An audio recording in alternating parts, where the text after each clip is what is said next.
on blast.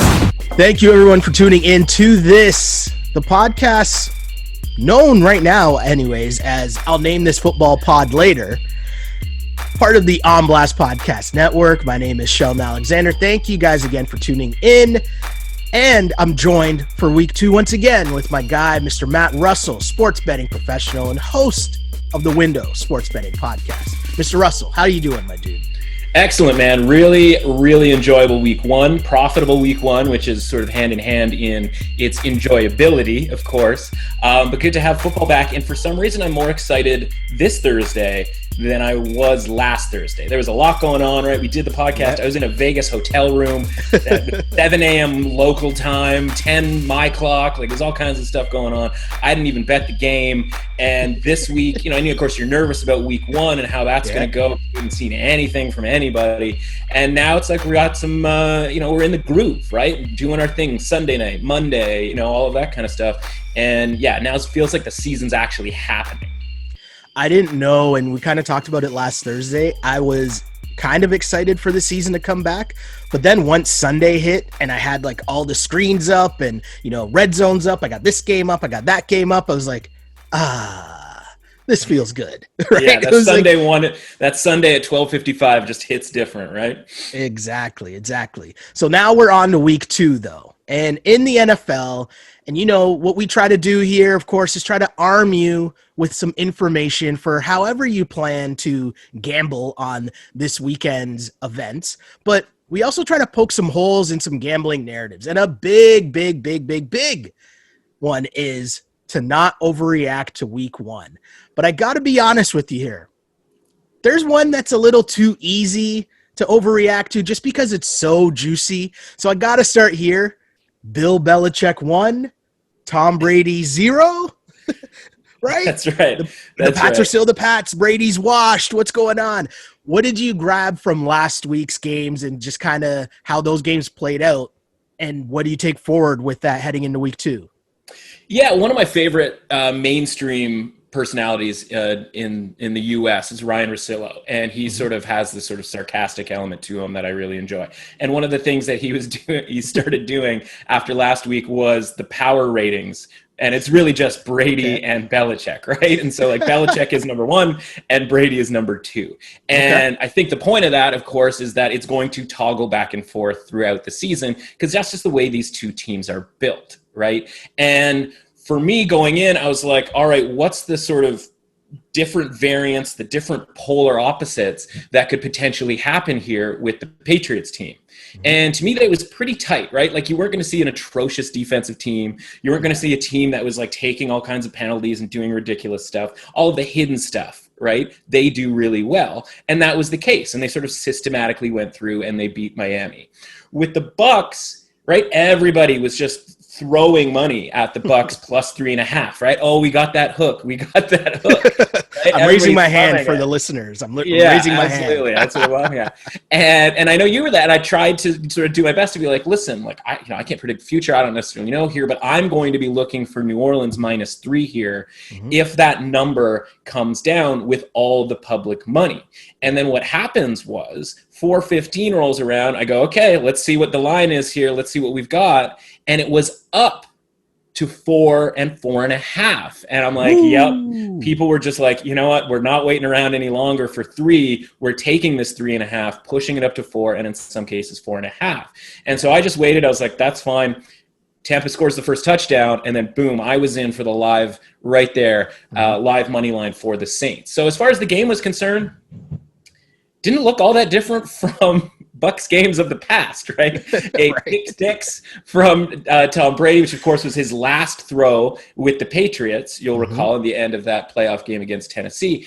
And so you're sitting there going like, oh, okay, maybe it's sort of contagious. I shouldn't say that we're at this day and age. No, maybe, I got you. Maybe it is. I wouldn't worry too much necessarily about Tampa just yet, right? Like, again, and we'll talk about this throughout the schedule, these week 1 scheduling spots to go to one of the best teams, a team that, and I wasn't drunk on continuity last week, but one of these teams that did have continuity and didn't have to practice all that much relative to sort of the other opponents, the other teams in the NFL. And so you've got this Bucs team that's like pretty new and all that kind of thing. We're not really sure what we're going to get here. There's going to be some communication issues potentially against a team that's, could roll out of bed and run most of their offense. And it was already a very good defensive team. So I'm not taking anything away from the Bucs at this point in time. Yeah, I feel like it was kind of a thing where there's so much hype obviously going in, and I love the discussion about the public and how the public was just going to throw money on the Bucs going in because of said hype. And Jameis, all I could think of was Jameis on the sidelines just watching like, hey, I could have done that. I could have thrown these picks. But there was a meme that went around with him looking into what used to be the clipboard, and of course is now the iPad. What is it, an iPad? Yes. Yeah, it was something else for a while there, Surface, and I think they got rid of those. They got a new deal. Oh, yeah, they upped their game. But in reality, a couple things to look at from that game is obviously Mike Evans wasn't – like there's a lot of will he be okay? Is he even going to play? And they didn't really go to him that much, which isn't normally what we expect to see from the Bucs offense, right? So – you add in another week of practice, another week of everyone getting used to each other in comparison to, as you just said, the Saints just, hey, this is what we do. This is kind of our offense. Taysom Hill's going to bounce around all over the place. And it showed. But as we look to week 2, we got the Bucs. If we keep this Brady versus Belichick thing going. Sure, the power ratings. You got the Bucs -9 at home to the Panthers. And I got to be honest with you, I look for the Bucs offense to bounce back, but 9 is a lot of points. Am I wrong there? You're not wrong, and there's a very reasonable reason that it's 9.5, and that's strictly for teaser liability, right? So this number opened at 7.5. Yeah. And so in the NFL, we talked about it, I think, a little bit last week, but it is something that if you are, you've transitioned to online betting, it's something that you need in your arsenal, so to speak. Yeah. And that's to be able to tease teams by 6 points and to do it in a very specific way. And one of those specific ways, really the only specific way, is to get as many key numbers as possible, right? 3, 6, and 7. Well, if the number's 7.5, which I think you'd say is like, that's actually more of a reasonable number, right? Mm-hmm. If that number's 7.5 or even 8.5, a 6-point teaser knocks it down to 2.5. Well, everybody in town is at that point going to be teasing the Bucs down to 2.5, right? Anything under a field goal, you're getting the key numbers at that point. So the sportsbooks see this, and it took them no time at all to be like, all right, we are moving this thing up to 9, where now your tease number is down to 3, and if it lands on a field goal, right, it's a push, and there's sort of no damage done type of a thing. And from a game regular point spread standpoint, 9 is a pretty dead number. Right? Yeah. 8.5, 9, there's not a ton difference. If you saw that go to 10, then I think that's a point where you go, okay, by obligation, I have to bet the Panthers here. But we talked about, the scheduling element, right? Okay, maybe Mike Evans a little bit more healthy, right? Because he was questionable coming into the game. I don't think that is really the issue. I think swapping the Saints defense out for the Panthers defense out is the big issue and the big game changer when it comes to the Bucs' success and how they look going forward in this game. Because the Panthers defense is atrocious. There was no punting whatsoever in that Oakland-Carolina game. One of the few games that I unfortunately got wrong by 1 point that was, essentially due to an extra point miss earlier in the game. Kickers. And so we'll get there. So you're looking at this Tampa team, you're going they're going to look a lot better against the Panthers defense because Derek Carr, not exactly known for hucking it deep, right, is very similar at this point to the Tom Brady that we're getting right now in the sort of short intermediate passing game. Now they need both of those guys on the outside, right, Godwin and Evans, to be able to get those sort of jump ball fade route type of things that Tom likes to do. So those are key elements, of course, but that's just the explanation for why that spread seems a little bit high and why it might not be the worst thing to bet it. To actually go Bucs -9. It's interesting you say that too, because the other side of it that I was thinking is the Panthers and Teddy Two Gloves, their offense. Could they even, if this turns into, hey, this is the Brady and the Bucs offense that we kind of expect to see going forward. Can Teddy Two Gloves keep up? Because if their offense is this dink and dunk and running game with McCaffrey, but Brady's out here just bombing it, I don't think the Bucs can cover and keep up with that offense, no? Well, that's the thing, right? And it is sort of a two ships passing in the night type of a thing where you go, okay, now on the flip side, right? Carolina's offense that I'm actually, have been pretty high on in general for the season, and nothing that happened last week sort of took me off of them.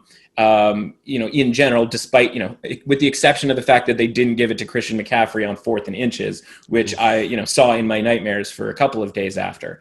And, so while we talk about the Bucs trading the Saints defense as an opponent for the Panthers defense, it's the same thing here, right? Oh. The Raiders defense is out and the Bucs defense is in, and that's not ideal for the Panthers. Add in the fact, right, and we're going to talk about this a ton too because it pops up basically in every game, we're going from road to home and home to road, right? Bucs going from the road to home and the Panthers going from home to the road. So all of this stuff sort of, kind of, again, ships passing in the night type of a thing where, again, all of that adds up to you want to buy low on Tampa in some way, shape, or form. Right now, I'm loath to just give away that many points in the NFL, and I'm certainly not necessarily going to do that. Right? I'm not going to be on -9, -9.5. Right? I'm just saying, back the truck up here a little bit and be a little bit more worried about the potential for Carolina to get potentially blown out here. Yeah. Well, I got you. Just in terms of gambling theories here, because we're so close to one of those key numbers at it being 10, do you buy into the theory of, there's a lot of people that say whenever you see the double-digit points, take the points just as a hard set rule? Or are you kind of like, no, I don't believe in the hard set rule and everything's going to be different depending on the teams? Hard set rule is never... it just doesn't enter my vocabulary, right? If you listen to the podcast, I've never said the word lock other than Drew Lock or maybe aggressively, sarcastically talking about the betting industry and the new sports media and all of that kind of thing. I don't say it in any way, shape, or form in a real way. So for me, there isn't that rule, but I do love getting points in the NFL in basically any situation, right? Yeah. So for me, like I said, if it goes to 10, it will be a obligation, what I sort of call a level 1, tier 1 type of a bet, where it's obligated to at least throw something on this, because 10 by and large is too high unless your quarterback for the underdog is just a complete atrocity, which Teddy Bridgewater is not, right? So the back door will be open, in all likelihood. It's just a matter of them being able to walk through that, but it's just not something I want to bet on, right? Because if I don't think the team can win, Tampa Bay for me is very eligible for a survivor pick this week, because I don't necessarily think the Panthers are going to win this game. And if I don't think they can do that, and I'm now hoping that it's a 10-point game late and maybe they get a field goal or a 14-point game, I'm not going to be betting that going in. I gotcha. Makes sense. Sticking with the theme here, Brady versus Belichick, the week 2 matchup for the Pats. +3.5 in Seattle. I'm going to say a couple things here, okay? Sure. If you know me, I love me some Cam, right? I'm all here for Cam and Belichick and seeing Cam and what's my guy's name? What's their offensive coordinator? Why am I Josh McDaniels smiling and dapping on the sidelines? The time of their lives. I was like, hey, I'm here for all of that. But I need to see the Pats offense against someone other than the Dolphins. I'm not saying the Dolphins defense is trash, but I just need to see them against someone else other than the Dolphins. But do they have enough to keep up with Seattle, whose offense last week, and I know it's the Falcons, but Russ was balling last week. I hate the extra half point for the Seahawks, but I'm leaning Seahawks on Thursday. Yeah, that's fair. Listen, I'm high on the Seahawks, right? If we get into sort of any MVP debate at any point in time, I'll have a ton to say about him. That being said, right, First of all, like this line was 4.5. This line has been 4.5 since the spring. I was actually able to get a little bit of a 5 that sort of popped up, made a cameo appearance, was able to get 5. Not necessarily a critical number usually in the NFL, sort of historically speaking. But if it gets to a point where a team needs to make a 2-point conversion to make that 7, right? That's where it comes in, where you're now sort of like, okay, I really need them to miss this 2-point conversion. So for me, I grabbed the 5, like I said. 4.5, of course, is good. 4. Now we're getting into 3.5. So in general, that sort of goes against my policy of getting the worst of the number, right? Yes. Like I tweet out on Monday, like this is what I'm already on. Yeah. By and large, that stuff is usually still available on Monday. And again, it'll pop up throughout this podcast. But for me, I just think this one's super close because as much as I like the Seahawks, you don't have a home field advantage. They were a bad against the spread home field advantage team anyway. And, now you've got a team that the Patriots, what they do travels, right? This isn't sort of the high octane throw it around offenses that can get bothered by the road. And obviously noise and all of that stuff comes into that. And of course, there's none of that here as well. And so will they be able to do their thing where they run the ball? They're going to keep this thing to a sort of a short, game, right? As little possessions as humanly possible. And you go, okay, well, are the Seahawks able to stop this?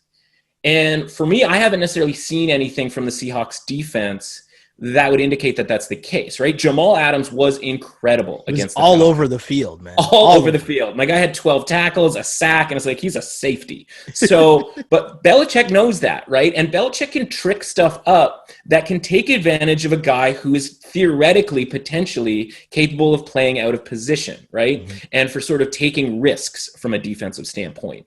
And so for me, between running the ball and playing defense, which, we talked about last week with the 49ers, like you need to do both of those things to be able to work your plan. Yeah. I think that they're still able to do that against a Seahawks team. And from an offensive standpoint, the Atlanta Falcons defense is going to make a lot of guys look really, really good, especially from a pass standpoint. Yeah. And the Seahawks didn't do a very good job running against that defense. And so they were pretty one-dimensional, which was okay against the Falcons. Again, that was a top 5 play for me last week. Yeah. And I don't think the Patriots are going to just let that happen, right? Where you got Stephon Gilmore and all those guys, and just in general, the Belichick plan from a week-to-week standpoint. So for me, I'm pretty comfortable and cozy with my 4.5, 5. Once we get it down to 3.5, I'm a lot more dicey about it because there is that situation where you get into a 3-4, 3-4 game outcome type of thing.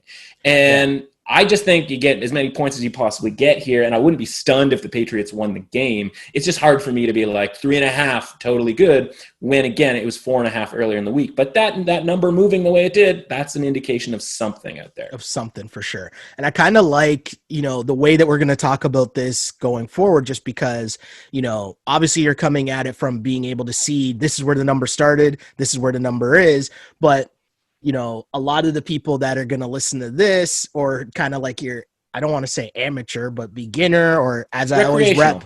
Yeah, the recreational, the pro line posse, you know what I mean? Yeah. That's just coming in on like the Thursday or Friday and seeing, what's the lines here? Yeah. When they see that line, it's interesting to me in this game, because the way that you just described it goes back to what I was saying. That extra half point then becomes so valuable in terms of 3 to 3.5. But coming in armed with the knowledge of, it started at 4. Right. And so this is where the money's going. This is the side it's on. That's what I love about being able to have this conversation and break those things down. Right. Yeah, because go on.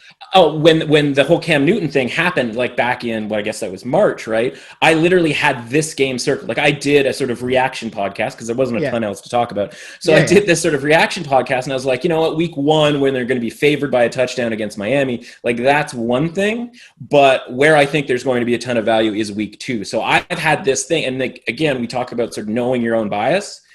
I have a bias because I've had this thing circled since March, right? Gotcha. And since then, my opinion of the Seahawks has gone up. Obviously, Jamal Adams being, added to the mix and sort of getting deeper into the metrics from last season has, made me like Seattle a lot more. So I didn't love it maybe as much as I did in March, but that's when the seed was planted for me way back in March. I got you. Was there another, was there something else from last week that I shouldn't overreact to just too much? Because I got something else, but Okay. Because my one thing is, should I not overreact to Kyler Murray and DeAndre Hopkins just like running roughshod over the Niners defense, which in fairness, last week we did kind of, tell people to pause a little bit on the Niners, but should I be overreacting to how good Kyler Murray looked last week? Yeah, I'm going to check you on this. I was telling you to pause and back it up on the 49ers. And you were on it, but yeah, like it sort of worked out how we kind of said it was, right? And it's not going to be it's not always going to be that easy, because we talked about, the run game and the defense being tied together, and sort of our concerns about both of those things kind of being the same as they were last year. And it took all of essentially 2 quarters, really 3 quarters, for that to kind of work out. Yeah. Now, would I overreact to that? No, but in part it's because it wasn't a surprise to me, right? Like, people overreact to things that are surprises to them, right? And so we were on the Arizona money line. We were on the Arizona plus 6.5, even after it went down to 7. Like, even though I didn't get the best of the number and that it crossed the key number of 7, I was still like, doesn't matter, taking the Cardinals, like, in contest play, all of that stuff, the most important stuff that I do. And so for me, it's like, no, I'm not going to overreact, because, the Cardinals did what I thought they would do, right? They run at a pace that they want to run at, which is very quick, right? To tire teams down in the second half. And that's where they sort of pulled away and took advantage of the 49ers. From the 49ers standpoint, we talked about the wide receivers being a bit of an issue, and the defense being not necessarily as good as we thought it was last year based on the narrative buildup, right? We talked about the Super Bowl, how it was like Mahomes versus the defense. And I was like, I mean, the defense is good, but is it really that great? And so nothing was really all that surprising for me. Now, the good news for the 49ers, right, is they go and they play the Jets, who I have mentioned as a candidate, and nothing changed from last week, as the worst team in the entire league, right? And I heard a lot of people talking about how the Jets might be decent and da-da-da. I'm like, where are you seeing this, right? That's a team with a bad coach and a bad organization and a really young quarterback who gets absolutely no help. And so, yeah, they're going on the road, and that can be sort of a very dangerous thing here. But I like a motivated 49ers team, and it's a bit square, admittedly, right? Like the betting percentages are heavy on San Francisco, which is sort of a tread lightly type of a deal. But I grabbed San Francisco minus 6.5. It has made its appearance back up to 7. And obviously at 7, it becomes a completely different issue, because you now have to win by 8. Well, teams don't really win by 8, as we talked about. They don't really win by 9. So now they got to win by 10. Yeah. So, you're sort of playing the kind of feels like the best case scenario, and that, not the best case, but like a scenario, a high probability scenario would be that it lands exactly on 7 and you push. So we're asking a lot of San Francisco here in this game going forward, but they're playing the right team to get things back on track. And as far as the Cardinals are concerned, love it. Love everything they're doing. And the worst thing that happened for the Cardinals is their number 1 pick, Simmons, wasn't particularly good. And that's a guy that I loved watching playing at Clemson last season. And I feel like he is going to be good. And it was more San Francisco's design on their offense that sort of confused him a little bit when it comes to coverages. Yeah. And that's only going to get better from there, from a defensive standpoint for the Cardinals. As I look at this Niners matchup with the Jets, it's almost like an organizational cover, if that makes sense. Okay, like the Shanahan, the Shanahan is going to have things set up. And the big takeaway from last week, and one of the things you asked me was, do you trust Jimmy G to make plays when he has to either cover or win a game? And the quote was, I am not about that life. And nothing that happened last week changed that, right? Like, I've watched Jimmy G enough to know that if he has to win the game, I don't feel comfortable in that situation. But luckily enough, going in against the Jets, Kittle's banged up, no Richard Sherman. They still have no receivers. But, hey, the Jets playing the role. I'm willing to take this as an organizational cover, and Shanahan is just going to scheme it, and the Jets get out of here. I could see this being a blowout. This, for me, I'll be honest, is a candidate for Survivor this week, which we'll get to later on. But I'm saying it's a candidate just because I'd be stunned if the Jets won, even though they're at home, just because of how bad they looked. And it's like there's no sign of promise that I saw from the Jets last week. None. Yeah, and I talked about it in my preseason previews. It's like all right, one of the fundamental things is like, do they know what they're doing? And that's an organizational coaching, all of that. And are they giving me the signs that would indicate that they know what they're doing? And the Jets are certainly a team that has given no indication that they know what they're doing. And the 49ers are a team that by and large does know what they're doing. And so to me, that's a good combination. And when you go back to last week, even the Niners were in position to win that game. It's just Jimmy needed to make like a couple more plays and you win. But instead, Kyler Murray's here, and that's the X factor of what you talk about, a quarterback that is a manager or someone who can actually make plays and win games. And more importantly, cover spreads to win us money. Absolutely. Right? Absolutely. And Kyler Murray back-breaking runs, right? And we love mobile quarterbacks against the spread, love them, and that's exactly why. And Sam Darnold is not that either, right? So you don't. Definitely. That's just an element that you don't have to worry about from a defensive standpoint too. For sure. And Deandre Hopkins looking great. That was just amazing. Not that we were or anyone was kind of negative on them going out and getting one of the best receivers in the league, but him putting up the stats, I love it. So other than this week, because it was week 1 and we're talking about overreacting to week 1, normally I would like to start this pod every week with what we learned from last week. Okay? Yeah.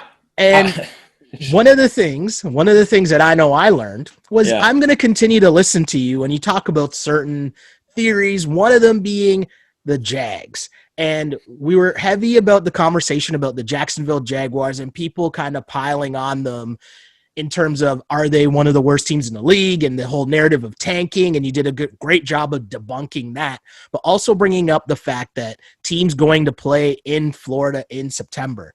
All of those things came to fruition last week. But as we look at the Jags this week, +9. Again, we're sitting here looking at another number where it's like, interesting. How do you see all of those narratives kind of playing into this week's Jags +9 against the Titans? Yeah, and we don't need to take a ton of time on this necessarily, because you tell me beforehand, right? If I don't have anything or I'm not like all about this game, like we can pass. I will say though, so for me, I grabbed the look ahead line. There was some available at +11 before Tennessee played on Monday night. And listen, I was on the Broncos +2.5, +3 on Monday. And, you could make the case we got away with one there, but part of the handicap was their kicking was atrocious.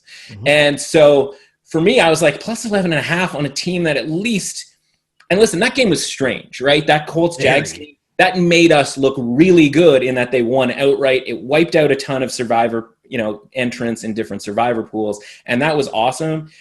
They didn't, that game was a win because it was weird. That game was a cover because the line was just too high, right? And so you kind of have to differentiate between sort of full-on upset versus like just the line being too high, right? That's probably more like a 7-point, 4-point type of game for the Colts. They didn't play all that bad, right? Phil Rivers did Phil Rivers things where he threw key interceptions, but his metrics actually were really, really good. And that can segue us to sort of the Colts Vikings game, where I actually really like the Colts this week because the Jags tricked him a couple of times on defense, and he's susceptible to that occasionally, but by and large, like his offense and he himself was quite efficient, and they did actually quite well from a metric standpoint. The turnovers were a killer, and defensively, they weren't able to stop the key plays, right? And in any game, there's like 4 or 5 high leverage plays or results of plays that change these games, right? In a 60, 80 play game on either side of the ball, it really just comes down to 3 or 4 plays. And so when he was throwing these interceptions and that they weren't able to keep the Jags out of the end zone when they got into the red zone, that was the key to the entire game being a full-blown upset. Does that mean I think the Jags are good? No. But if I was willing, and kind of how we talked about with the double-digit thing, it was like, you're going to give me 11, I'm going to take that because there's no way that ends up being 11, right? I'm going to get what's called closing line value on that, right? I'm going to get a better number than what it closes at. And sure enough, when it reopened after Tennessee looked okay on Monday night, it goes down, it passes through 10, it goes to 9.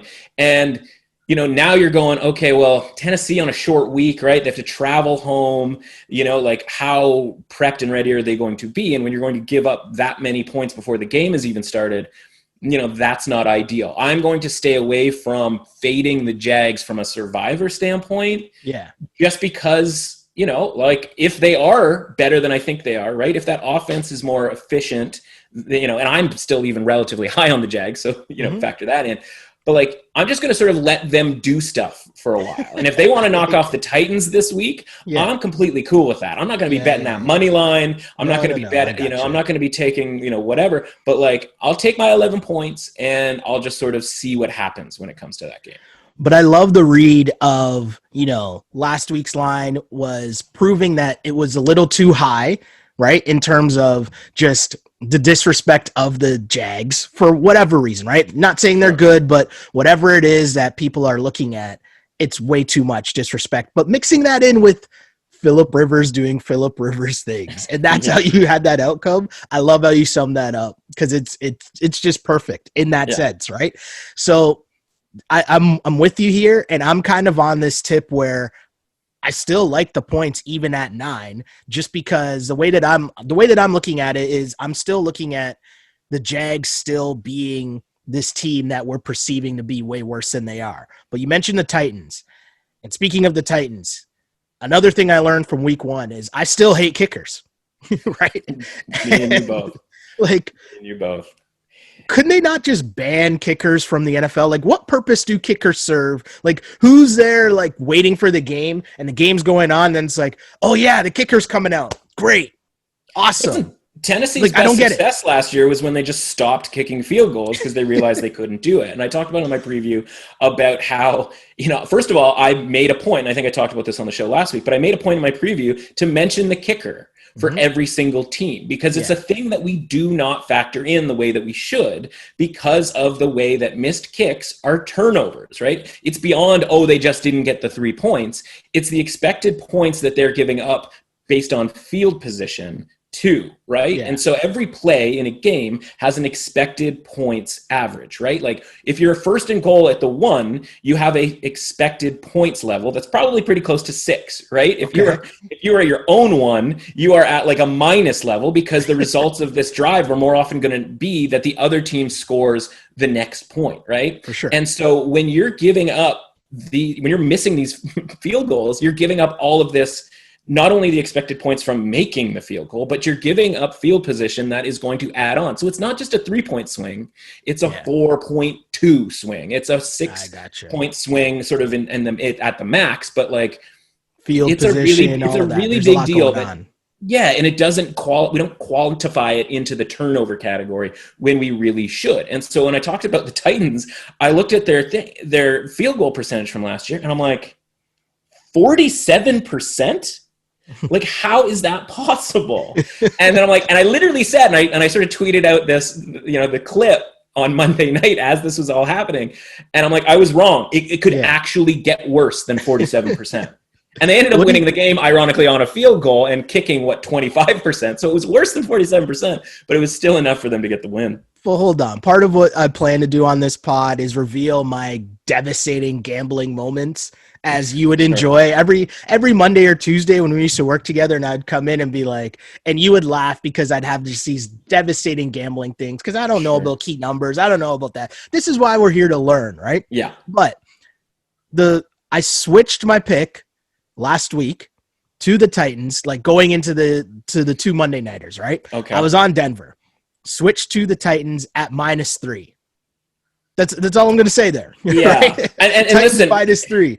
I preach it on my show. We're going to be preaching it all year. It's price matters, right? And getting the best of the number matters. And also just having the discipline to walk away if you're not getting the best of the number and you're not willing to sort of change your mind, so to speak, right? And so understanding, especially in week 1, that these lines have been up since March, April, May, etc., and that Denver was a 1-point favorite. And yes, circumstances change with regards to injuries that moved that line up to 3.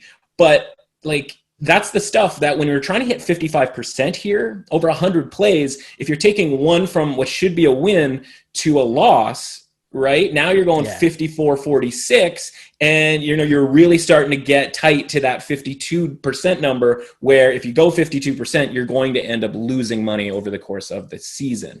And so you can't give away, especially a key number like 3, to be completely honest with you. But like, every point matters. Key numbers matter even more, and there's nothing more key than 3. And so listen, you didn't have to bet Denver necessarily, but you can't bet Tennessee at -3 at that point. Yeah. So here's the thing too, right? Like, when I'm saying I'm betting these numbers, like, I put out all my picks, right? And I know you were laughing and joking around, making fun of, hey, publicly making picks. How wrong could that go? This is exactly how wrong it can go. Yeah. So I didn't lose money betting on Tennessee, but I'm saying in terms of like, here are my public picks for this week. Right? It's just like, and it all counts, right? At the end of the year, if that happens once every second day, or every second week, right? That's 8 to 9 that are going from the win column to the L column, and that's going to change your record a great deal. Totally. But in the end, the lesson is kickers suck. That's all. Yeah, man. But again, at least in this case, it was like, and I know it's a different kicker, of course, but it's like, we knew that if there was one team for whatever reason that was susceptible to this, it's the Tennessee Titans. And until they get a reliable kicking game in generally, right? That's all the operation. That's line play, that's snap, that's hold, all of it. Now, in this case, it seemed like Gostkowski just flat out missed them all. But until they sort of show you that they can do it, that has to be factored in. Yeah, no, I got you. Something else that I learned from week 1 is the MVP race might still go through Patrick Mahomes and Lamar Jackson. Now, Mahomes didn't have like a crazy big week at all, but Lamar Jackson was out here balling for sure. And as I look at both of those offenses, the lines heading into week 2, you got Chiefs -9 in LA, and then the Ravens -7 against the Texans. Both of those, when you're talking about a touchdown, but you're talking about, again, the key number in terms of Ravens at 7, I'm very confident in taking both of those offenses probably up until 10 points against most teams in the NFL. Okay. I'm kind of going to ride with that until proven otherwise. And I see you kind of looking like you're kind of crazy, but tell me why I'm crazy, because I'm okay with that. Yeah, I mean, so in normal circumstance, right? The idea of taking a road favorite of, frankly, of any kind, but mainly of over 7 points against 2 teams that are fully functional, by the way. Yes. Like, we're not talking about the Jets here, where it's a Monday night game and you're just sitting there, it's 23-0, and you're like, there's just no way they're going to score any points, or like that type of thing. And so for me, I first of all, I'd push back on the road of the MVP, because I think my best bet that I've made, and it's week 1, so like, everybody calm down. Yeah. But the best bet that I made is Russell Wilson 8-1 to win the MVP, because to me, value. The first week power rankings of the MVP, Russell Wilson right now, I think, is in the head of the class at this point. That being said, listen, I got to tell you, I really like the Texans this week, +7 at home. Okay. Because again, right, like, you're going to look bad against the Chiefs on the road. That's just a thing that's going to happen, right? That shouldn't surprise anyone.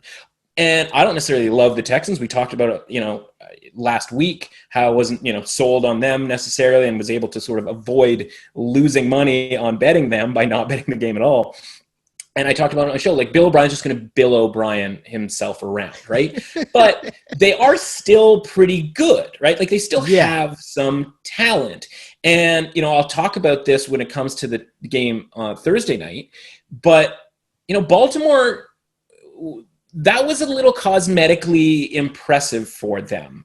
And for me, again, it's home to road, right? A pretty disorganized team in the Browns against a Texans team that, has its flaws, don't get me wrong, but, has a sort of MVP caliber quarterback in and of themselves, right? They've got some extra time to prepare, right? They were sitting around watching that game on Sunday with nothing else to do, because they're in, probably in some sort of bubble type setup.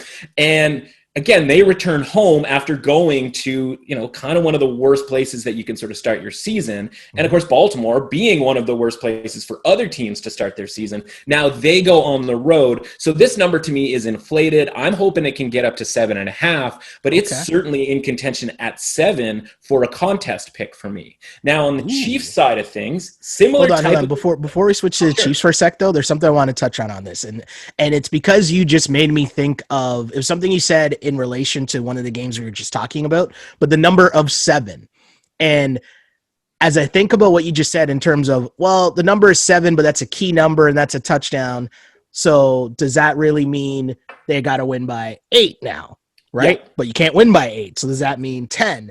And when I view it through that lens, I'm like, oh, okay. That forces me to pause and step back. And that's why I love this discussion. I love the ability, to be able to like talk these things through, because that makes total sense, right? Me just thinking, they got to win by a touchdown. It's like, okay, yeah, but the actual number is 7. And if you're actually trying to win and cover the spread, right, it's got to be more than 7. So I love what you're saying there. And especially if it goes to 7.5, then you really got me saying, okay, well, you got to start thinking about taking the points for sure. Yeah, and that Chiefs game, right, is not 7.5, it's 8.5, right? Or sort of toggling around, and you'll see when a number sort of starts at 8.5. I see it at 9 right now, which is I was just gonna say, like, it will go to 9, it will go to 8, it'll go, because those are such dead numbers that it doesn't take much for a bookmaker to be like, yeah, I'll move the number. If they get a bet on the Chiefs, like, I'll move it up to 10 to 9. Like, that's fine. We talked about the teaser element too, right? Like, they want to go to 9 so that the tease number comes back down to -3. And so, again, for me, this is a little bit different, right? Because the Chargers, don't have the same level of quarterback play. They don't have the same level of home field advantage in that, they're playing at a new stadium, right, in LA, at what seemed to be a pretty fast track, which is not something you want to have when you're going up against the Chiefs. Like, I kind of rather them just play on the longer grass in Kansas City.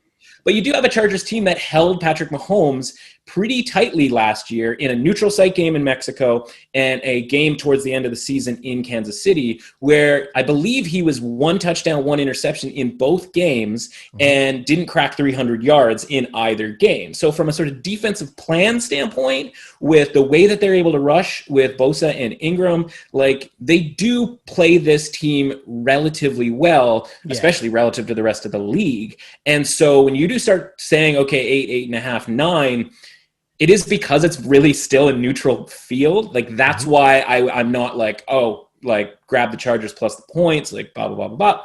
But, I do think that, like, in this case, you're kind of obligated to take the underdog, because I don't, as much as I respect the Chiefs, listen, they don't cover every game. They certainly only cover about half the time, right? Yeah. And so for me, the Chargers looked worse last week than I think that they actually are offensively, because you do have to worry about the Anthony Lynn element and him just going for things and not having really a plan for it, and trying to kick 50-yard field goals on the road, which again comes back to the whole 50-yard field goal debate. And, so it looked a lot sort of sketchier last week with the Chargers, but this is just a team that has played the Chiefs really well over the course of the last couple seasons. I like that. That's making me take the step back and look at these 2 home dogs that, like, my initial reaction is boom, but stop, take a second, look at the actual numbers that we're talking about and dealing with, and not overreact to what we saw in week 1, which part of that, if we're being honest, Chargers Bengals, we don't got to spend a lot of time on this Browns Chargers game, or Browns Bengals game, but just in terms of last week, how that swung from Joe Burrow leading the drive down the field, they're about to cover, everything's great. Then you get the offensive pass interference call, right? Sure. Yeah. Which is that I want to talk about this Browns Bengals game like a ton. Like, okay. I think this is actually really one of the more interesting games based on the stuff that you and I like to talk about on this show, right? Okay. And public perception and all of that kind of stuff. Right. And so let's look at this for a second. Right. And if you want to start, pick a team to start with, but, like, let's start with the Browns. Right. Because we just talked about the Ravens. I mean, frankly, we just talked about the Chargers too. But, that game, on surface looks like a massive blowout, right? And we talked about how from a metric standpoint, it was a little bit closerly played than, we would think. And you've got a team in Cleveland that they ran for 130 yards with their 2 running backs over the course of 20 carries, right? So they were working with a 5 whatever yards per carry average against a really good Ravens team on the road. And it wasn't sort of lauded because it was split between 2 guys. So if it was, say, like Derrick Henry running 25 times for 130 yards and say the game was a little bit closer, right? It'd be like, oh, okay, like this guy had a big game, right? But because they split the carries 13 for Hunt, which is a little bit strange that he got more than Chubb did at 10, because they split those carries, like it was kind of ignored that the Ravens run defense was either not that great, which again sort of applies to the Houston game that we just talked about, but moreover that as bad as the Browns were, sort of from a scoreboard standpoint, obviously turned the ball over and Baker Mayfield wasn't very good. At least the run game was really good. And when you look at the Bengals against the Chargers last week from a defensive standpoint, right, without Geno Atkins, their other defensive tackle was out of the game, and the Chargers ran a ton, right? They ran a lot with Austin Eckler, and people in the fantasy community were disappointed that they didn't get their 10 receptions from Austin Eckler, getting their PPR love, right?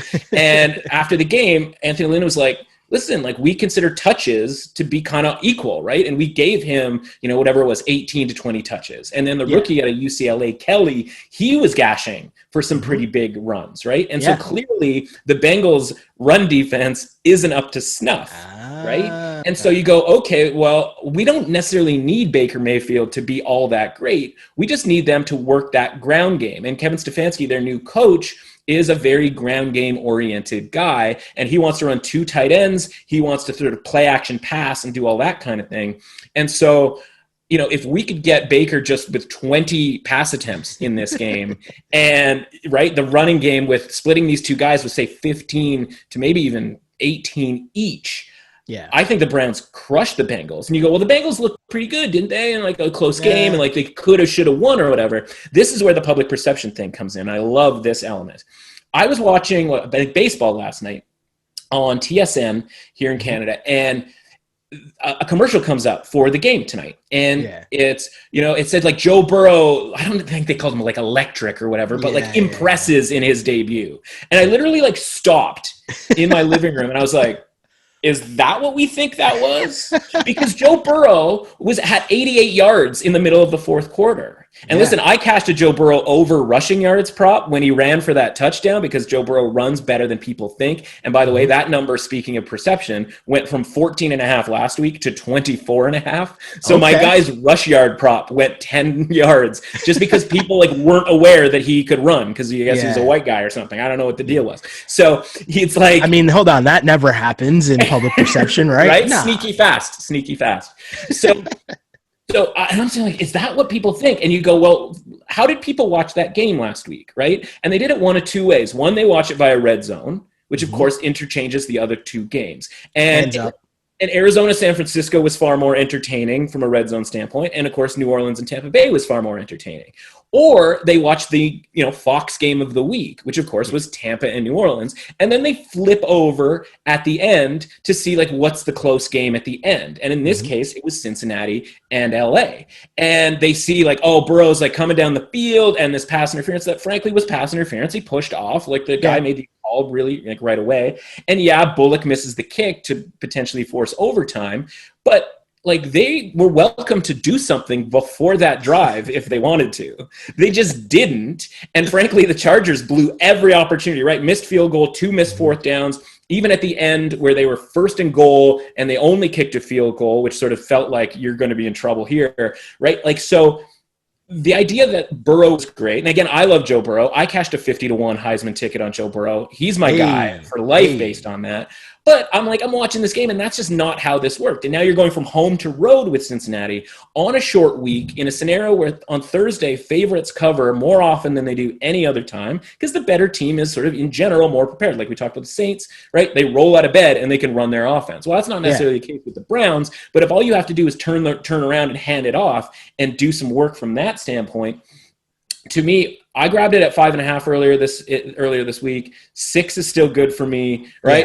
Yeah. 6.5 and 7 is where we sort of get into a sort of a gray area here. But I just think this is sort of a very public dog here on a Thursday that people see the Browns and are like, what? I'm not going to give points with the Browns. Like that to me is sort of the mainstream message in all of this. And I just don't see that being necessarily the case here. See, I like that. I'm on the same page with you because a lot of things were coming into this, right? Like, I don't see the Browns going 0-2.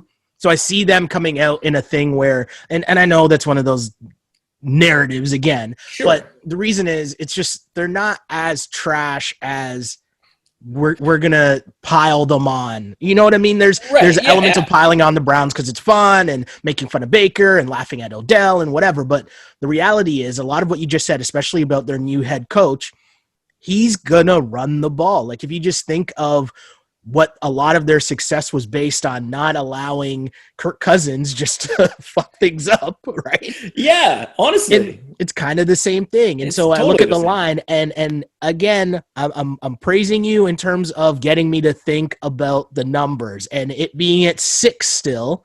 I'm still comfortable in taking the Browns by 6 before it gets to that 7 number, right? So I'm totally with you there. Totally like that.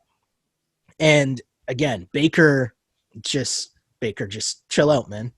Chill out. Yeah, and listen, again, going from road to in Baltimore, right, to being back home against a team that is just, roughly 1 billion times worse than Baltimore, approximately, according to my math. So, you know what I mean? Like, to me, it's a really great spot. Yeah. And by the way, this line last week was 7.5. Okay. This line was on the other side of that key number of 7. So you see what perception has done to drop that from 7.5 to 6.5 to 6 to 5.5. And now the money has moved it back up to 6 because we're like, wait a minute, this was 7.5 last week. What's really changed, right? Because really, what really has changed? If this was any other sport, NBA, NHL, baseball, we wouldn't have these wild swings of opinion based on one game, right? Yeah. Fill in the blank, Raptors go and they lose their first game. We're not like, terrible team, no chance. Like, it's like, oh, okay, like not an ideal start, but they play tomorrow and they'll bounce back before anybody kind of realizes it, right? In this case, because the magnifying glass is so, aggressive in the NFL, these things change so much. And it's like, I'm not surprised that they lost to the Ravens and that things got a little loose, right? Yeah. And I'm certainly not surprised that the Bengals weren't all that great. I'm surprised that people think that the Bengals were even kind of good. But you're so right about how people watch the game and how that affects it because every promo is rookie Joe Burrow almost led the comeback and all that. And then the Browns, I'm telling you, people are waiting to pile. Like people don't like the cockiness of Odell or Baker. So they're waiting for them to fail. And that kind of adds into this snowball effect, waiting for them to mess up again. And I just don't see it, at least not in week 2. So yeah, and again, opponent matters a ton. Huge. We talked about the old QBs last week. We look to a couple old QBs this week in Big Ben and Aaron Rodgers. Both of them had really good week 1s. Aaron Rodgers was, looking lights out, Aaron Rodgers. But this week, -6 at home to the Lions. I'm here for the Aaron Rodgers revenge tour, and as we keep up with the theme of me paying attention to the 6 before it gets to 7, hey, I'm loving the Packers, but in contrast, the Steelers -7.5 to the Broncos. And again, looking at the numbers, I'm like, I pause at the 0.5. Sure. What are your thoughts as we look at both of these offenses and just these next games in week 2 in terms of the Packers and the Steelers? Sure. Yeah. And very quickly, Broncos and Steelers is probably the game I like the least this week because of part of the reason that what you say, I cashed with the Broncos. I feel like I should throw a ski mask on and kind of tiptoe my way out of the building because, you know what I mean? Like that felt a little bit like stealing, but that's why you get the best of the number because these things sort of go the way that they go. And I'm not necessarily high on the Steelers either. So it's two teams that I'd love to bet against. One of them's getting 7.5 points. So sort of by rule, I would look to the Broncos. I found a rogue tease piece that had them plus 15.5. So that's Ooh. literally all that I've done, or that I will do with the Broncos. I won't include them in a money line scenario. I just grabbed the 15.5, threw it together with a couple other things. And I was like, that's it. That's all you're doing with regards to that. I'm intending that game to be essentially 20-7, right? With like maybe the back door, like very low scoring, like that kind of thing. So, from a big picture stuff with the quarterbacks, like I wasn't all that impressed with Ben on Monday night. Right. So but whatever, it's his first game in a full year. He's got basically a robot, radically reconstructive arm elbow situation going on there. I can't really blame him for any of that stuff. Right. I gotcha. Right. But they're going from road to home, short week. So, I mean, there's just a ton of things that some of it's going up and some of it's going down in their favor. Right. Because Denver also has a short week. So none of it really matters, except for the fact that sort of also, to me, feels like sloppy game under type of a game because of no preparation essentially for either team. Yeah. The more interesting one for me is the Green Bay side of things, because I'm just going to tell you this right now. I think Minnesota is going to be hot garbage this year. Oh, I don't like that. That defense is a shadow of its former self. Their offense is, they have one plan, and if that doesn't work, it's not going to work. Like that of any game, the fact that game was a 10 or 11 point game was as cosmetic as any game in the entire league last week. I don't think Minnesota's good at all. And if you just sort of, throw the tea leaves together, when I talked about the Colts being sort of better than people think, you can figure out what I like in that game over there. We don't even really need to talk about that because it's sort of all encompassing with all this other stuff. Yeah. And so Aaron Rodgers is a great quarterback, Hall of Fame. Like, I'm not going to tell you that Aaron Rodgers isn't a great quarterback. I just think that he picked on a Vikings team that couldn't rush the passer and that has a ton of new corners, replacing corners that weren't very good last year.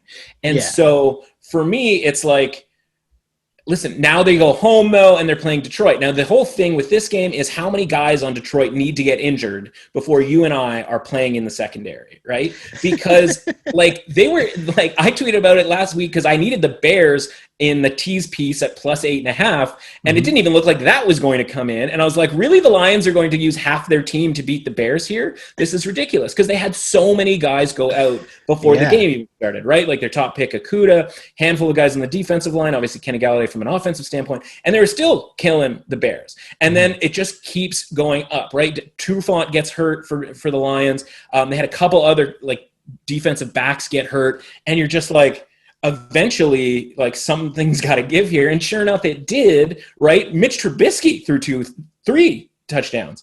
And they still should have won the game, the Lions, right? Like if Swift just hangs onto the ball, a guy who could catch the ball out of the backfield of Georgia, if he just hangs onto the ball, they win the game anyway. And the whole thing is sort of moot from that standpoint. And so I don't know who's going to be on the field for the Lions. I would love to take the Lions plus 6. But I'm going to need the full version of the Lions, and maybe that's why the line is 6, and it's not 3.5, where I think it should be, right? And so that's where I haven't made a bet on that at all, and I'm sort of kind of backing the truck up, going I'm probably not going to touch this unless I get some sort of indication that the Lions are full strength on defense, which, if they're full strength or close to it, I'm getting the first half version of the Lions defense, or am I getting the Mitch Trubisky shredding you version of the defense, which I don't want at all, right? The Lions offense is going to do Lions offensive type things, and I'm not afraid of the Packers defense. So, I would say pump the brakes with the Packers, but I'm not going to be so aggressive about it because I don't know who's going to play for the Lions at this point. Yeah, and that's kind of a key factor. Who's going to play?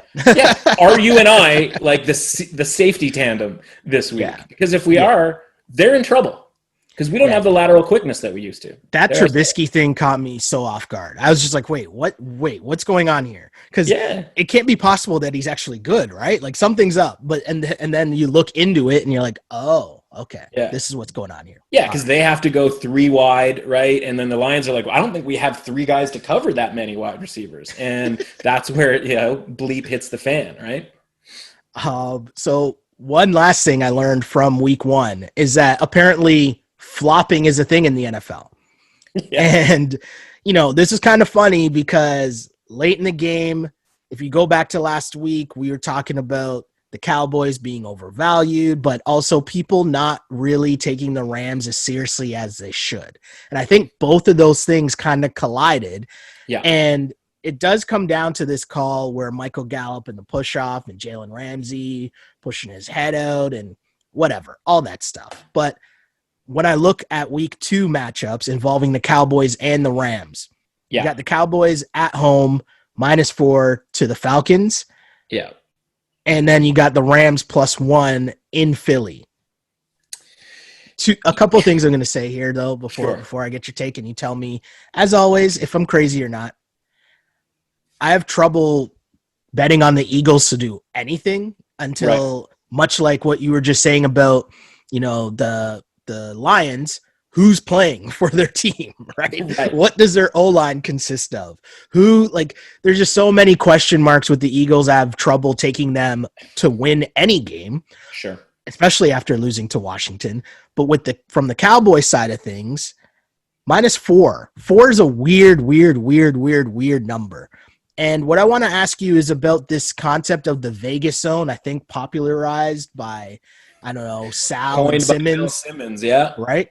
And the number of 4, that's just odd to me, right? Well, it becomes even stranger when you factor in that this was 6.5 earlier this week.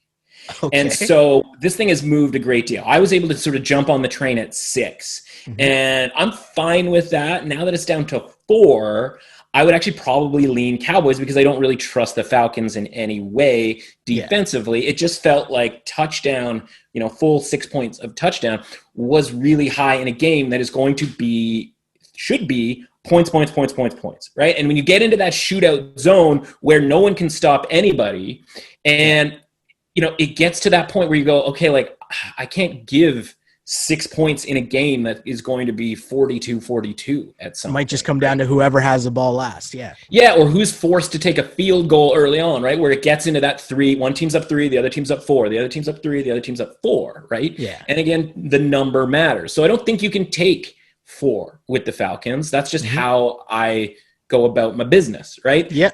So for me, it's like I've done what I can do with taking the 6 with the Falcons, and then that's just kind of it for me. Is there a possible way where I would come back on the Cowboys? Like if it got to 3, I would probably come over the top and bet the Cowboys, and that's where we sort of talk about number really matters, right? Yes. And so that other game, though, to me is the more interesting one. And there's sort of 2 games on the board this week are what not I call them, but are what are called public dogs, right? Where everybody goes like, I'll take the points with that. Like they're, not everybody's trying to get the favorite all the time. They're trying to mix in some underdogs. And there are ones that everybody just kind of, gravitates to. One of them, talked about it, right? Minnesota +3 seems really juicy against the Colts. For me, I'm going to be using the Colts in everything that I do at -3. The other one was the Rams, because the Rams were 4-point underdogs. And I bet it. I grabbed that 4 as of Sunday night, essentially.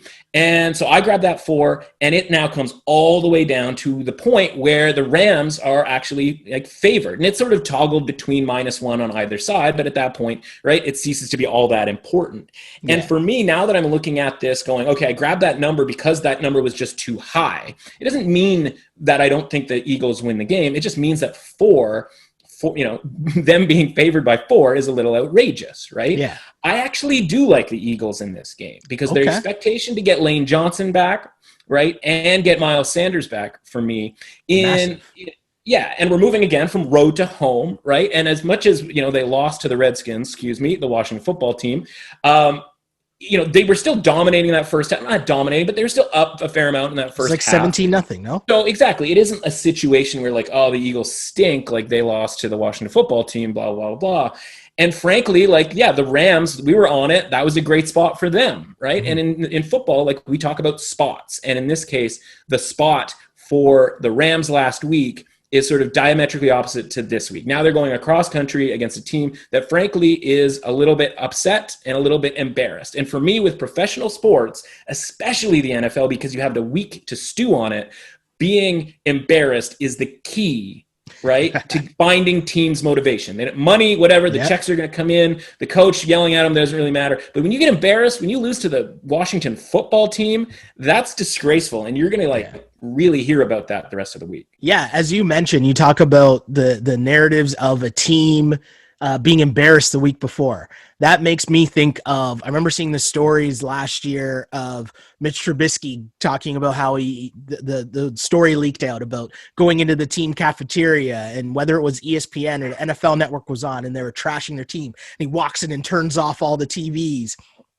But it just goes to show a team and players having to hear themselves being dissed every single day for a week because there's so much time in between your games. If you're the Eagles and you just got embarrassed by the Washington football team, again, a team that doesn't even have a name, that's how much of an embarrassment of an organization they've been. Yeah. You're the Eagles. You can't go down. You can't be 0-2. You got to come back, bounce back. And plus, we're talking about injuries, but those are two key dudes coming back into the lineup. For and sure. With that number messing around, I kind of like it. It's interesting for sure. Yeah, it's such a power move to for the line to move to one side, and I completely understand why that line moved to one side.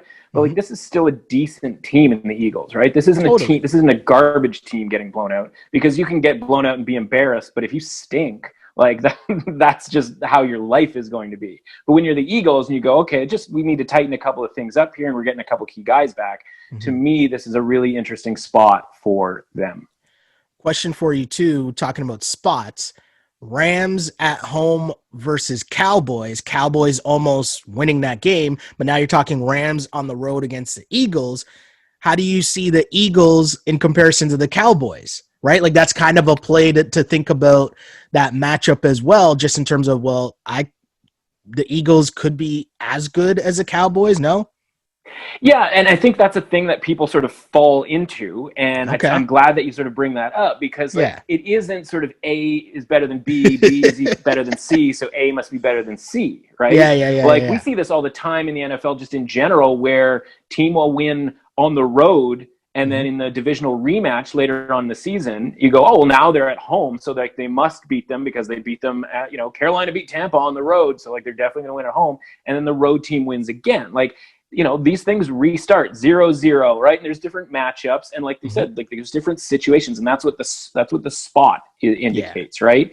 And so, are we going to get the best game from the Rams in week one? That was a really good performance from them, and even then, they kind of almost blew it, and almost lost. And so now you go, okay, they've won, and they're sort of the term, right, fat and happy. And now they're fat and happy. They won that first game against America's team on Sunday Night Football, and now you go and you're playing sort of this, empty stadium on the road, big flight that you had. You haven't traveled at all because we haven't even done preseason at any point, right? You've just been sort of in your cocoon. And, but a week ago, right, nobody thought all that much of the Rams, right? They were the sucker bet, to avoid, right? The Cowboys were the sucker bet of the week last week. And now that's the fun part about the NFL for me, and the spots where we take advantage, where we go, wait a minute, a week ago, this team had no chance against the Cowboys, and now the Eagles have no chance against the Rams. That doesn't seems add fishy up to me from a logic standpoint, right? But we get sort of caught up in, wow, they beat the Cowboys, they'll beat the Eagles because the Eagles lost to the Washington football team. That's logically that makes sense. Well, we're not here for logic. We're here for value. And at no point is this That's a bar right there. Yeah, at no point has this game been or ever thought to be a pick'em game, right? This should be Eagles -3. It shouldn't be any higher than that. It shouldn't have been 4 at the time. And you could talk me into 2.5 or even 2 based on the fact that there's no home field advantage. But it shouldn't be pick, and it shouldn't be the Rams going all the way to that favored side. Now, again, the Rams might win the game. That wouldn't be all that surprising to me, right? It's the NFL. Any of these teams can beat any other team. Value. Right. But from a value standpoint, when we need sort of as best of a number as possible, I will lean to the Eagles here. And if you're going to give me a point or make this a pick'em, I just think Eagles win this sort of 65% of the time, and I'd rather just be on that side. And that's where one of the important lessons that I know I've learned, especially from you, is just sometimes even if you make a bet going in and it doesn't work out, that still doesn't mean that your take on the play was wrong or incorrect. It just didn't work out that time. Yeah. Right. So Yeah. like going in, it's like, oh, I'd make that bet again. Like if give me the exact same scenario, totally fine making that bet again. So I hear you. I understand. Yeah, I mean, you mix in different teams, right? And I sort of say, like, these are the types of things. Like, this weekend will create a different type of scenario for next weekend to take advantage of a similar thing. And if it doesn't work this week, it'll work next week, it'll work the week after that. It's long term. These sorts of angles are the type of thing that are going to get you to 55 to 60%, right? There's no such thing as 100%. Otherwise, I would just sit back and this would be the only game that I bet this week, and I take my 1-0 record from like $1 billion and then just kind of move on with my life, right? It's just finding these spots and finding this value so that you become the 60% instead of the 40%. And speaking of, I guess this is as good of a time as any to mention the fact that last week in my week 1 of publicly making picks, terrible at 8-7-1 last week, but Not hey, we'll take it. I'll take it. No, I'll take it. Hey, I'm going to be honest with you, Rusty, as we go along doing this, anytime I'm over 500, I'm taking that. I'm just being honest with you for sure. So for sure. 8-7-1, I'm in. But that leads us to our sucker bet of the week as we do a little bit of house cleaning at the end of the pod each week. Last week, 1-0 record, as you told us, sucker bet of the week was everyone's going to be on the Cowboys. Everyone's going to be feeling good, talking about the Cowboys and not paying attention to the Rams. So after going 1-0 on the sucker bet of the week last week, week 2, what do you got for us? Well, I think that's it, isn't it? I think it's back to the Rams, but this time on the other side. And again, that's indicative of what we're doing here and why I like sports betting more than I like just picking a team and riding with them. Because if I don't like the Rams one week, I don't have to be on the Rams. And so while I liked them last week, I think this is a spot where, again, this lot of people, right? And we've seen the line move. A lot of people are going to be on the Rams here. Now, there's some obvious other ones, right? We talked about the home underdog element. You know, everybody's going to be on the Ravens. Everybody's going to be on the Chiefs, right? And when you're sort of parlaying those together or doing kind of with some wacky stuff, right? That's where one of those teams ends up jamming you up, right? And so, yeah, those are elements, right? Talked about the, you know, a lot of people loving the Vikings at +3, just assuming that we're talking about the Vikings team from the last few years. And I don't think that's necessarily the case, right? So an interesting week where there isn't necessarily just a full bore, you know, sort of a short type line, right? We always have to be worried about the 3-point line where everybody's on the favorite, oftentimes on the road. Like there isn't really that line out there this week. So for me though, it is that the everybody's seeing on Sunday Night Football, right? And that's obviously the most watched game of the week. Everybody's seeing that the Rams looked pretty good and seeing that the Eagles lost. To me, I think, you know, you don't have to bet the Eagles, but you can't bet the Rams here. Can't do it. Gotcha. I like it. And the last thing was survivor pick. Big pool. There's big news, right? Because obviously, was it the top pick? Were the Colts the top pick last week? They're out. So they went down. The Circa Survivor, the one that you and I and a handful of our Friends of the Window podcast are all sort of in the mix. And it was 420 out of the 1,390. So the most popular pick. And listen, if anybody's in a survivor pick or pool, you know, right? If there's 100 people in your pool, you probably saw 30 of them at least take the Colts. And so big wipe out there. Eagles were another one that wiped a lot of people out. And so over 40% of the 1,390 are already out of the contest. Luckily, we survived with a pretty sweat-free one with the Bills. Got them out. Shout out to the Jets. Which is nice. And so for this week, I haven't made it official because again, it's Thursday morning. I've got time to think about it. But for me, it's either going to be that Bucs game that we talked about because I do think that the Bucs win that game. Again, not looking to lay the points necessarily, but in a game that in a sport where I'm normally all about getting the points, I'm not going to be betting Carolina again unless it gets to 10.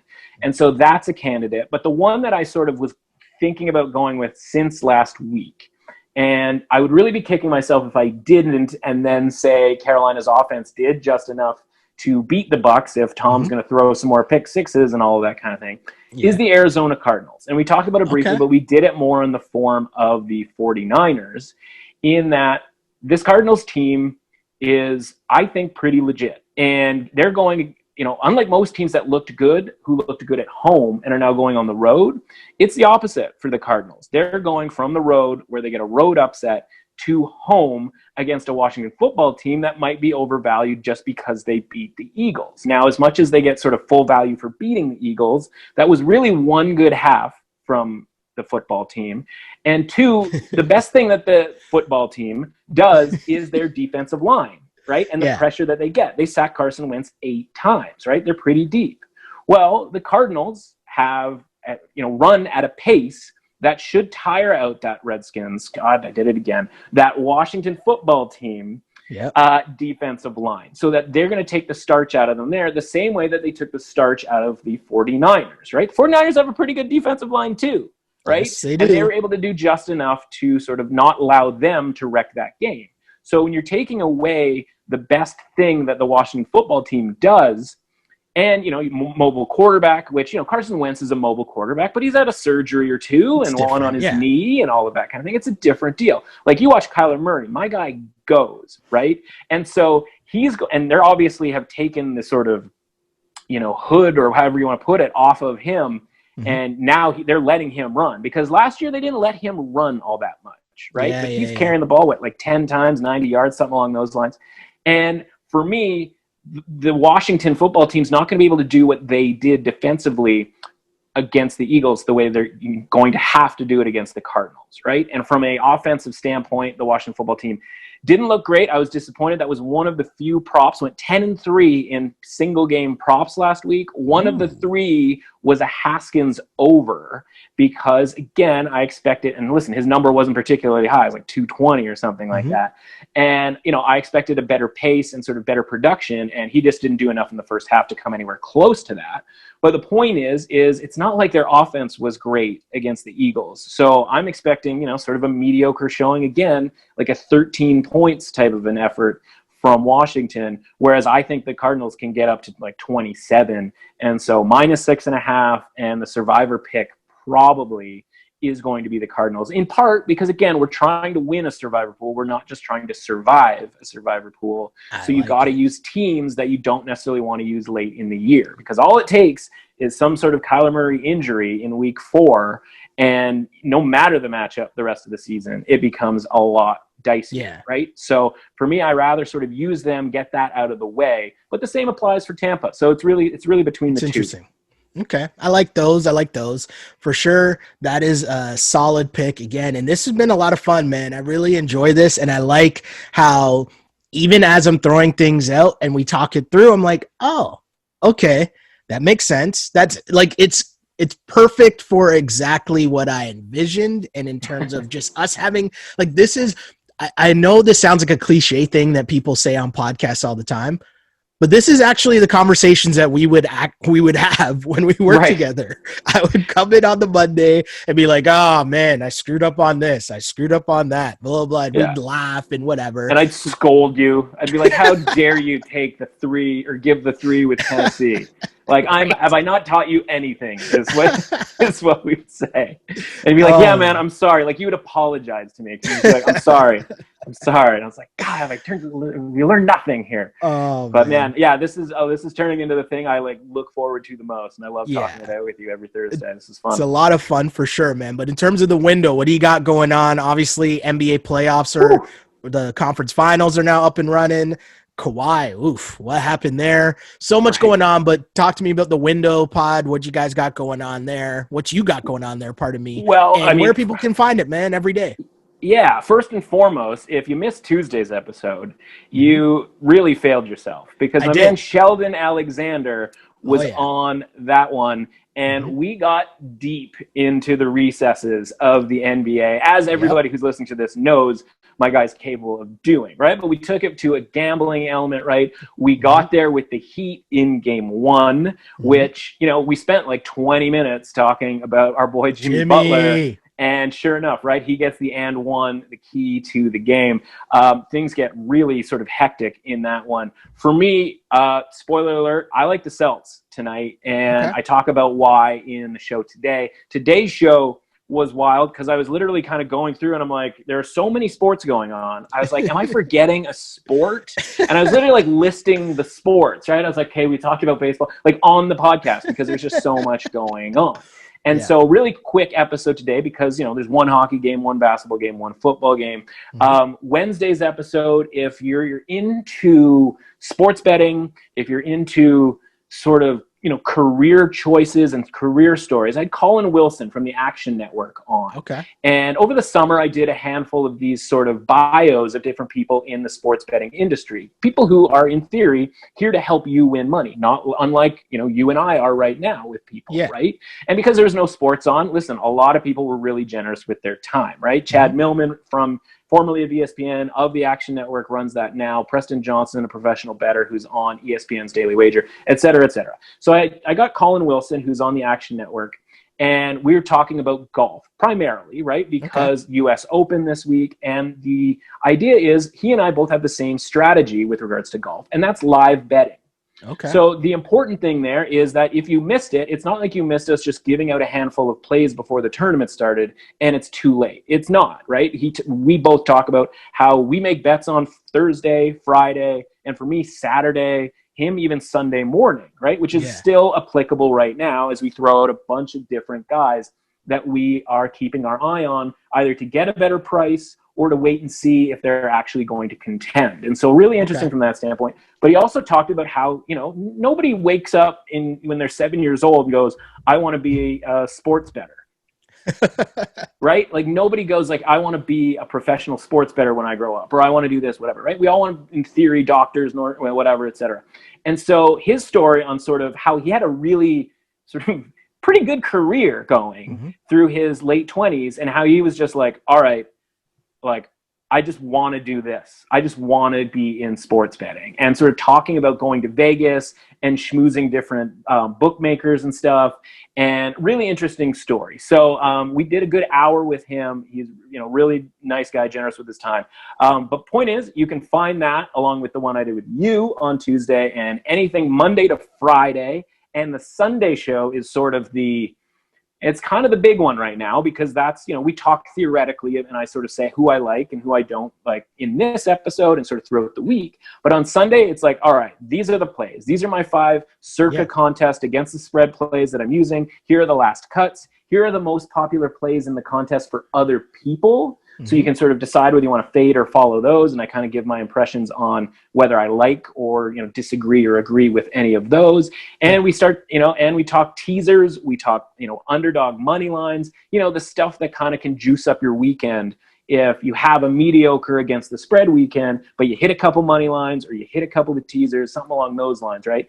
And last week I even introduced props, and I just mentioned it before, right? I did basically 1 or 2 props per game in the afternoon. Those went 10-3. And so it's never going to be that good, because we're talking week 1 here, where, like I said, with the Joe Burrow thing, now the lines are getting adjusted. And people think like the adjusted lines for the spreads are one thing, but everything gets adjusted, right? Props numbers get adjusted the same way that against the spread numbers do as well. So anything, you know, Spotify, Google, Apple, like the whole thing, basically wherever you're listening to this, you can find us, right? Just type in the Windows Sports. I got an email or a DM from a guy the other day who was asking me, he's like, I've got this free bet from a website.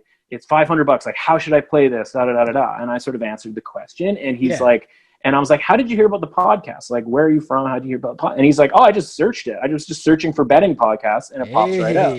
So it's not necessarily a word of mouth thing the way we're doing it right now, but like, you know, the search function works pretty well. And I was like, okay, sweet. And so you just have to type in the window and maybe just throw sports in there or betting, and it'll pop right up. I'm at MRuss Authentic, MRUSS Authentic. I saw in your description last week you had it under Matt Russ Authentic. So so maybe if you saw last week's show or you listened to last week's show and you're like, I can't find this guy, that's the difference. We'll tighten that up, my boy Sheldon. Kind of amateur operation am I running over here? Wow, right? Listen, that's understandable, right? And so you can follow me through Sheldon, because you know he's got my my Twitter feed as well. So yeah, and I throw plays up there, right? So obviously not everything I can get to in the morning podcast. A lot of baseball stuff. college football, because of COVID, I've gotten to a point where it's like I can mention it on Thursday, but I can't make any official bets until Saturday morning. And talked a little bit with Colin Wilson about that as well. So tons going on over the window, Monday through Friday plus Sunday podcasts. It's a real scene. That's amazing, man. And for sure, if you're someone that's listening to this podcast right now about NFL, that Sunday morning pod sounds like a must listen for sure, just to get your last info in, right? And find out what you're really doing on Sunday afternoons. That's amazing, man. I like that setup for sure. Again, that's Matt Russell, sports betting professional, the host of the Window Sports Betting Podcast. Mr. Russell, thank you again for tuning in. And for those that might not know, my name is Sheldon Alexander. You can find me on Twitter at Shell Alexander, on Instagram at Sheldon Alexander. And yeah, this is part of the On Blast Podcast Network. We still got things going. We got the Ball on Blast podcast with Andrew Webster going on once a week. We talk about everything going on in the NBA. And yeah, we got that going on in this as well. I'll name this football pod later. As I always say to close out each and every week, I used to pray for times like this to rhyme like this. This is the I'll name this pod later podcast on the On Blast Podcast Network. As always, unpolished and unapologetic. Until next time, see ya. On Blast.